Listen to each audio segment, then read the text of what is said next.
This conference will now be recorded. This is Jonathan Maley with Don Good from ImageTech Systems, and today we're highlighting another of ImageTech's solutions for insurance and insurance-related customers. We're going to demonstrate how we leverage Kofax TotalAgility for medical claims processing, and for more information on our ClaimsAutomate solution, you can visit the URL that you see in the bottom right corner of your screen, which is ImageTechsys.com. So the single largest operational cost for health and injury insurers is claims processing, right? Medical claim forms, they're complex. There's usually hundreds of fields that need to be keyed into systems by hand. There's a lot of inefficiencies. There's errors, leakage, and sometimes there's even fraud that drives costs and drains resources. But the good news, like we'll talk about today, is many routine claims processes, as you'll see, can be automated in order to save time and money. We can improve accuracy, compliance, transparency, and stuff like that.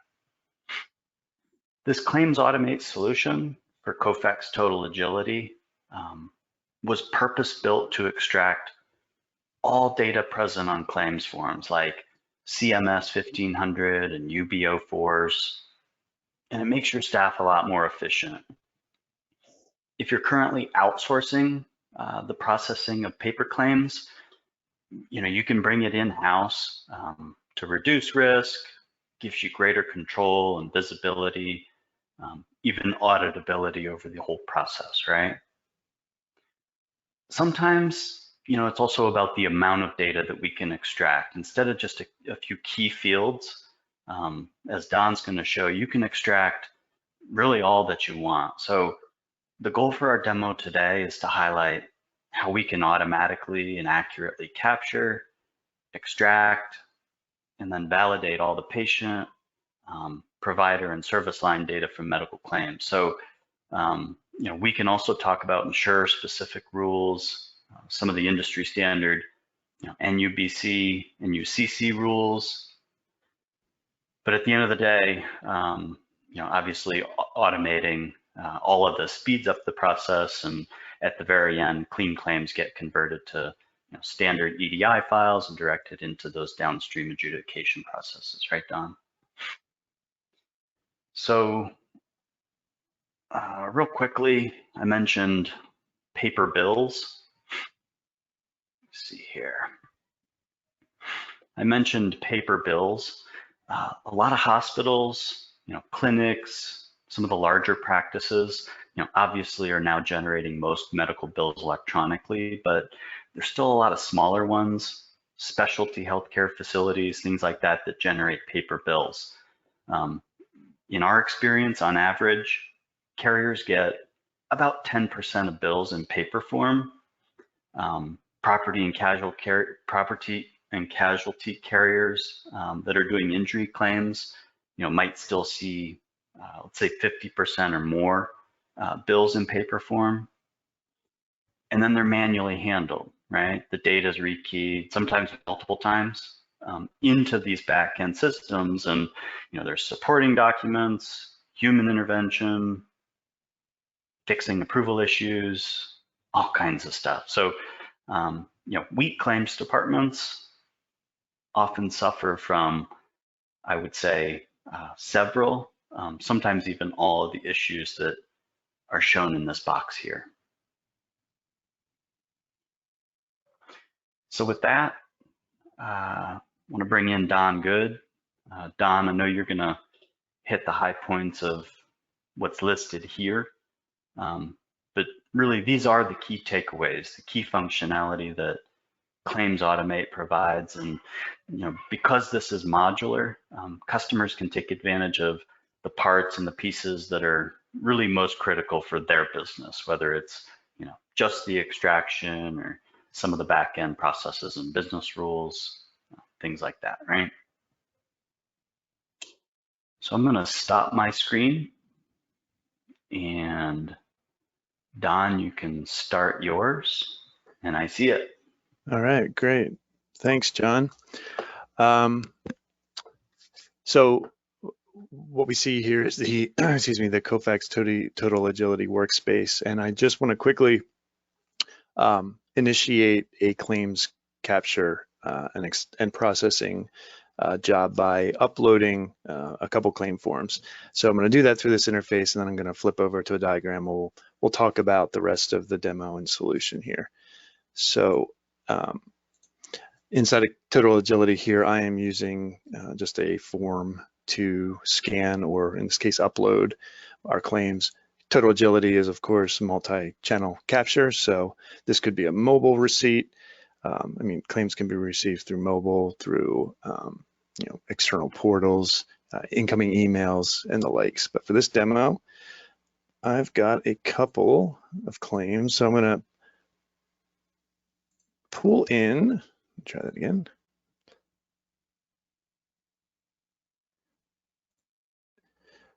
One CMS 1500 that actually has a remittance advice, EOB, with it, and then also a UB04. So you can see here I've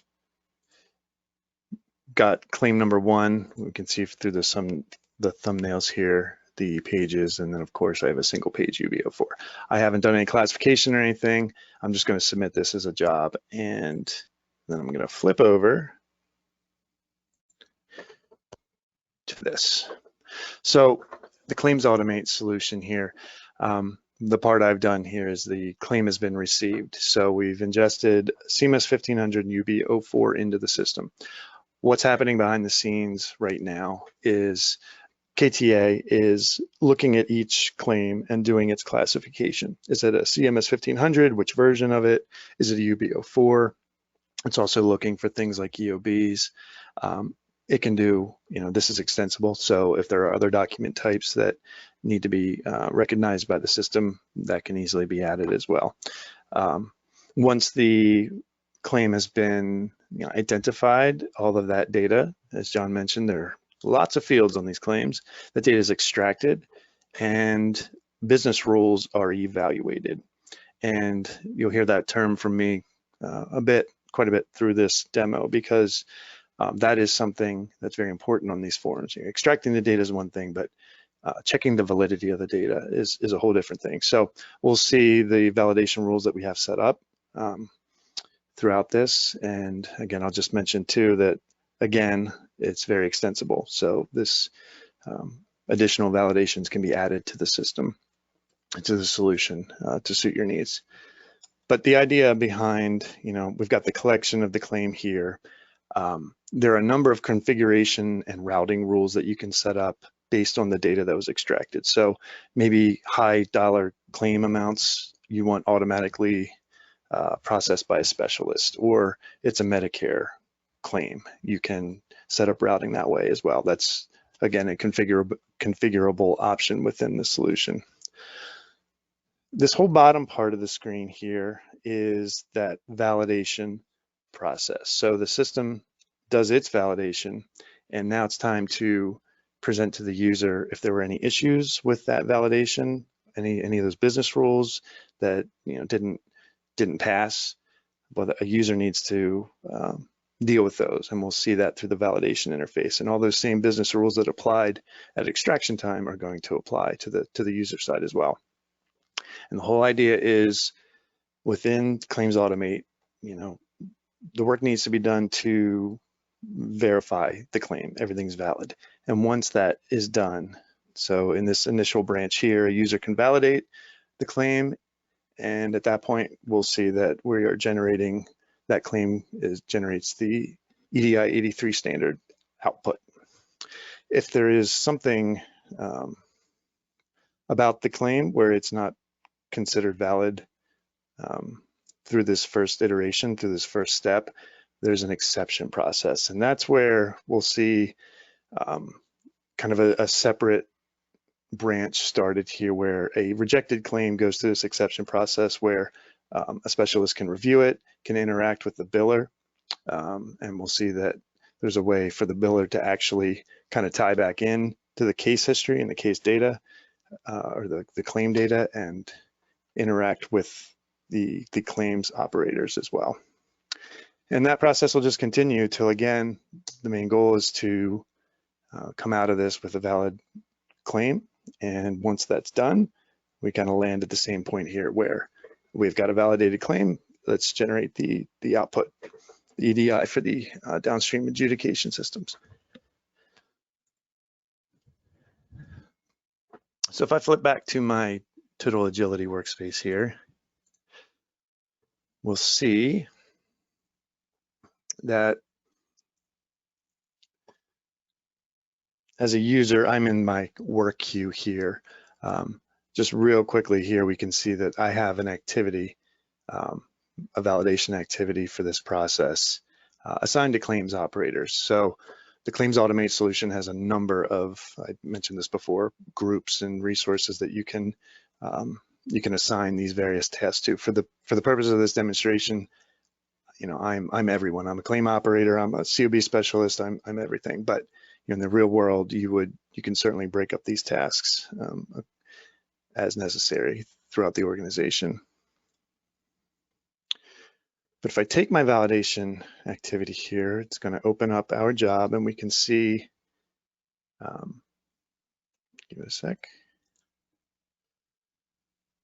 Give you a quick rundown of this validation interface. It looks pretty busy here, but all of these panels that we see here, typically, for the demo, I can share one screen, but typically these can be spread across multiple monitors. It makes it much more usable and a lot more real estate for working with the claim. But we can see in my job, I have my CMS 1500, so the system classified this one, the 0212, and then here's my UB04. And the idea behind validation is I've got my claim here. There's a validation form that kind of helps guide us through that process of validating the claim. Got a navigation over here and some thumbnails and the likes. And now a key point here is, you know, this form and the document itself are tied together so that as I move through fields here and validate the extracted data, it's going to show me where specifically on the form it was located, and vice versa. I can kind of select data from the extracted results and populate the fields as well. So just to get myself a little more real estate here, we're going to start minimizing some things. I will point out this particular CMS 1500, notice how there aren't these standard grid lines. This represents a claim that might have been scanned with the red dropout. The ClaimsAutomate solution detected that and automatically applies, or can apply, we can toggle it off or on, can apply the overlay. So now it's a little easier for me to understand, okay, what are all these fields? So with the validation process, again, that's basically kind of broken down to, here's my coverage, the patient. It's kind of a mirror of this form, if you will. And anything listed in shown as red, these are considered validation errors. So in this case, we've got field extraction was not certain, so it wants me to validate some of these extracted values. And we can see here, a little easier if I move through it. If you notice on the document side, as I go through and validate these fields, it's showing me where it was pulled from the form. So it jumped down to my services, my CMS 1500 table, but real quickly, in between all this data here, you know, it's extracted it, it's evaluated dates, it's done a number of checks to confirm that each field is valid. And if it is valid, I'm not prompted to deal with it. So as I'm moving through here, it's just taking me to the next field that needs to be dealt with. My current validation error is that one row for adjustments need to be provided if an EOB exists. So that is a business rule that I have enabled. This can be disabled. But we'll notice here it says that EOB data was found on page 3. So it detected that I have a remittance advice. And because I have this validation enabled, it wants me to go ahead and enter all of these adjustments. So again, to give myself a little more real estate here, minimize some things. We have the ability to add claim level adjustments or line level adjustments. This particular remittance has the line level detail. When we do that, it's going to create an adjustment line for each service line in the table above. So the idea here would be that I need to enter these values for all of the adjustments. And if the numbers don't add up, so I can see on this example, if I get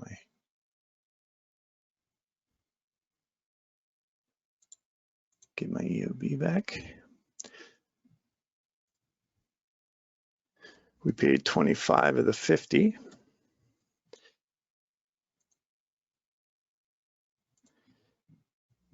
And for each line that I enter here, it says that it wants the line to balance. So my build amount plus any of these additional amounts, the contractual obligations, the other adjustments, the payer initiated, all that, all of these various amounts need to add up to the build amount. So each amount has a corresponding code. And we can see here that if I don't remember what all of these various diagnostic codes are, we've got a list here that can be used to help in that process. So for purposes of kind of moving along here, I'm going to make up my own codes and just fill in fictitious amounts so that my math adds up. And you can see that as I'm adding this, this one was paid 0, and we'll give it an other adjustment code of 89 and 250. So again, all I'm doing is entering these adjustments, paid 110, this is code 56 for $10. Now that all my math adds up, the adjustments have been added, and I calculate my sums. It just kind of breaks down all the contractual obligation adjustments, other adjustments, total payment, and wants me to validate that. So again, there's a lot that can be talked about inside of validation here. But again, the idea is these are configurable rules. There are rules that you can set up to validate against your master subscriber data, provider data, and John mentioned the insurer specific rules, industry like NUBC and NUCC rules as well. And I'll give this EOB a date and we will move on.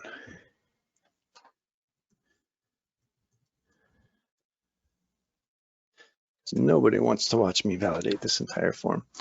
So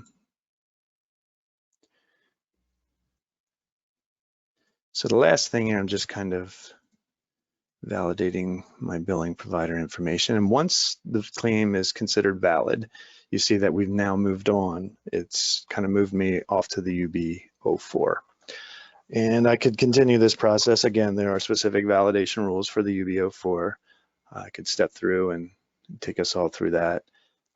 We'll see that it wanted us to validate the patient record number, date of birth, some of these codes, I think further down. But again, to move along here, instead of validating this UB04, I'm actually going to reject it. So as a validation operator, I realized that, let's see, invalid diagnostic codes were used. These are all configurable codes. And I'm going to say okay. And now what we see is that if I switch over to my slightly different view here in TotalAgility, I can see that my initial claims validation job, which had the 2 claims, is still active, but it just contains the 1 valid document. So that CMS 1500 form that we validated, that's moving through the process and will export to EDI. The UB04 that we rejected is now on a ClaimsAgility exception handling procedure. And if I open this, this is we'll see this is kind of call it the home page, if you will, for rejected claims. So the idea is we're now in our rejection or exception process where any of the number of tasks that might be assigned for this particular claim are visible here. And if I'm in the appropriate groups or the specialty groups and I have access to the task, I can take said task here. But from this page is where we can kind of see some higher level details about the claim, some reference information, when it was created, SLAs. This one turned red immediately. I wanted to show how typically it starts off as green if you have maybe a day to do the review. And that time frame is not met, it changes its state, changes its color, notifications get sent out. But mine's red because I gave myself 0 seconds to actually complete that review process. But there's other information that can be seen about the case. We can look at its total history. There's the ability to view the job in its current state. It brings up kind of a graphical a diagram of where it's currently at in the process.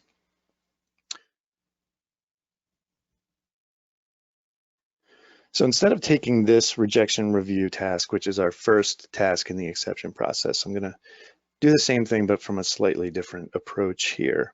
And the scenario here is maybe I'm a specialist where I just deal with these exception claims, these rejected claims. So we have a custom form here, a separate queue where all these rejected claims are accessible. So I can see here, here's my case reference, here's my claim. Why was it rejected? Well, it's got invalid diagnostic codes and it's currently waiting for review. So when as a reviewer here, if I open this, tries to load a scan control so I can scan some additional documentation. I don't have a scanner attached. So this form here shows, again, some of the high-level claim information. We've got our document viewer here. And if we had multiple documents, which we soon will, associated with this claim, I could access them here as well. From this point, the reviewer has a few options, can send it back to validation. So maybe the validation operator didn't understand or interpret something correctly. I can communicate that here, send it back to that validation process. I can view the history of the rejections. Of course, we just have invalid diagnostic codes. I can make this a priority, which will flag it, kind of put it to the top of the list of any type of anybody's work queue, including the system's work queue. Or if I want to deal with this particular claim, I can take the activity. And that activity is I can approve this claim because I've determined that's okay, or maybe I need to send this back to the biller with some information. So I am going to do that. Please submit new claim with better codes. I'm going to send that to the biller. So what's happened now is based on that NPI number on the claim, an email is being sent to them with a link to the actual, basically to this case here, but a slightly different view, but they'll be able to access the claim and interact back into the process. So instead of flipping over to check my email, I'm going to ultimately take us into where that link to the biller would bring them, and that's this login page. So this is the biller portal. I already have a registered account for that NPI number. So when I log in here, we'll see it. If there's a whole registration process where they can register with the portal, set up their account, get the confirmation email, and at that point, they'll be able to log into the portal.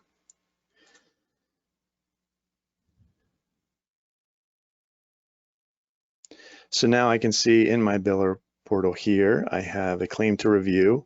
Here's my claim information. And here's the comment that I added through the review process. Please submit new claim with better codes.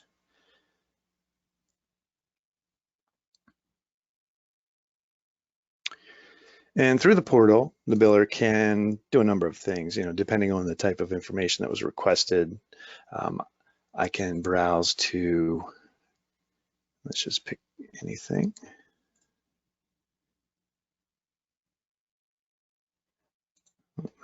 Just pick a different claim. I can attach a new claim to replace the existing. You'll see it's designated as new claim here. I can just attach additional documents. Maybe the EOB was requested. I could upload that. Again, this is through this page here, this form. This could also be a mobile interface into the case. And once I've added all the appropriate information and I'm ready to kind of respond to this request,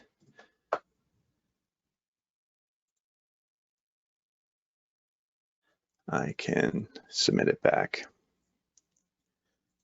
Again, I've kind of come back to my main claim exception process page here. And now if I refresh, we can see that we're now back to that rejection review step. So the rejection reviewer, the exception process handler, reached out to the biller, requested some information, biller sent it back, and now we're back to the same process here. So I can take the activity here, or again, if I'm monitoring this queue for exceptions, we're now going to see, okay, this is now waiting for review.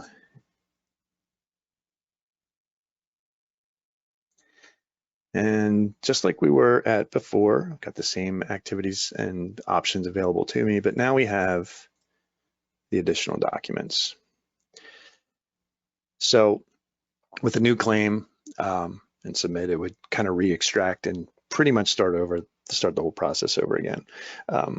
Or if there were additional documents, I could maybe send it back to validation if the validation operator needed to review those.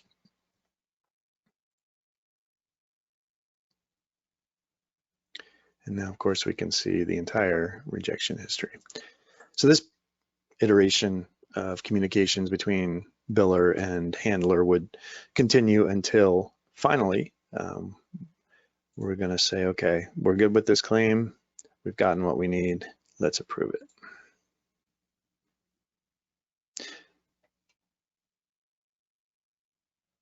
And now flipping back to our diagram here, the first claim, the CMS 1500, everything was valid, went straight through to EDI export. The UB04, we needed some exception processing, went through here, and now we've gone, and because we've said, okay, we approve this, now it's clear to accept that and generate the EDI output. And if I look here, we can see this is today's date and timestamp. Here's my CMS 1500 EDI. And the UB04 is still not quite there, but it's part of that capture process and we'll be there shortly. So again, this is the EDI 837 standard. So it's available for transfer to the downstream adjudication system.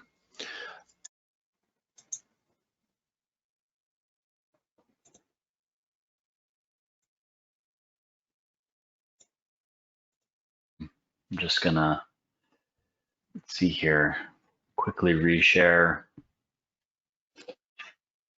our URL, which is in the bottom right corner there, so that if someone's interested, they can reach out to us that way. Go to ImageTechSys.com, or you can email sales@ImageTechSys.com or call 717-761-5900, right? Is there anything else you can think of, Don? No, I would just kind of stress that, the validations, clearly I didn't go through everything. It's a highly extensible solution. I mean, everything I showed was kind of configuration out of the box with that validations I had enabled or disabled, but this is absolutely customizable to the specific validation rules and integrations with external systems, insurer data, claim data, all of it is customizable. So that's my parting thought, John. All right, great. Well, thanks very much. Have a great day, everyone.